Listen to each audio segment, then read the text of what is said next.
Bible. Bible అనేటువంటి పదము బిబ్లాస్ అనేటువంటి గ్రీకు పదం నుండి తర్జుమా చేయబడింది. దీనికి పుస్తకముల యొక్క సముదాయము అనేటువంటి అర్థాన్ని ఇస్తుంది. బైబిల్ ఒక పుస్తకం మాత్రమే కాదు, ఇది ఒక పుస్తకముల యొక్క గ్రంథాలయం, అనేక పుస్తకముల యొక్క సముదాయం. బైబిల్లో 2 నిబంధనలు ఉన్నవి. మొదటిది పాత నిబంధన, రెండవది క్రొత్త నిబంధన. పాత నిబంధన మోషే ద్వారా ఇశ్రాయేలుకు దేవుడు అనుగ్రహించాడు. మధ్యవర్తిగా మోషే ఉండి ఇశ్రాయేలు గ్రహీతలుగా ఉన్నారు.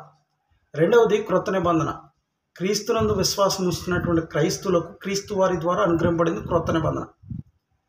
అయితే పాత నిబంధన ఎందుకు చదవాల్సినటువంటి వారమై ఉన్నాము అంటే, పాత నిబంధన ద్వారా బుద్ధిని నేర్చుకోవడానికి, బోధన నేర్చుకోవడానికి, తదుపరి లేఖనముల ద్వారా అనుగ్రహింపబడుతున్నటువంటి ఆదరణ పొందుకోవడానికి పాత నిబంధన చదవాల్సినటువంటి వారమై ఉన్నాం.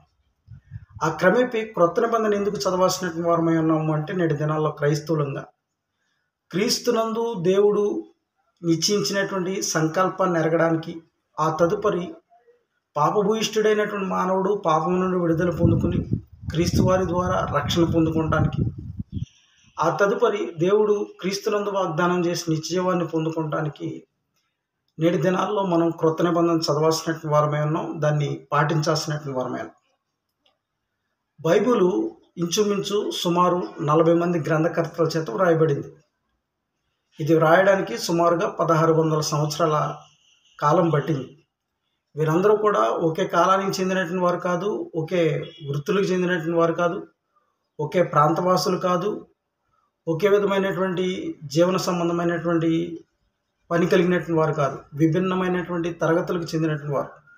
కానీ వీరందరూ కూడా దేవుని యొక్క సంకల్పాన్ని, అనగా క్రీస్తునందు దేవుడు మానవుడి కొరకు ఏర్పడిన సంకల్పాన్ని ఏకరీతిగా ప్రకటించారు. అది బైబిల్ యొక్క గొప్పతనం.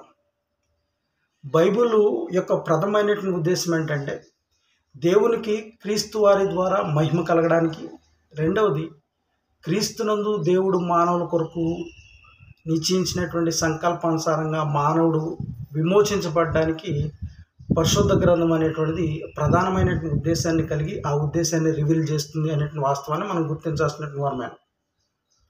కాబట్టి బైబిలు మనుషుని యొక్క ఇచ్చని బట్టి కలగలేదు, కానీ మనుషులు దేవుని యొక్క ఆత్మచేత ప్రేరేపించబడినటువంటి వారు రాశారు అనేటువంటి వాస్తవాన్ని ఎరిగి, పరిశుద్ధ గ్రంథము, అందులో వ్రాయబడినటువంటి లేఖనాలు దేవుని యొక్క చిత్తమని గ్రహించి వాటికి లోబడేటువంటి ప్రయత్నం మానవులుగా మనం చేస్తే, ఆ తదుపరి దేవుని ద్వారా క్రీస్తునందు దేవుడు మన కొరకు నిశ్చయించినటువంటి, లేకపోతే వాగ్దానం చేసినటువంటి, లేకపోతే మన కొరకు దాచి ఉంచినటువంటి మేలు మనం పొందుకోవడానికి అవకాశం ఉంటుంది. కాబట్టి బైబిల్ యొక్క వాస్తవ చరిత్రలు మనం క్రమేపీ గుర్తించడానికి ప్రయత్నం చేయాల్సినటువంటి వారమే.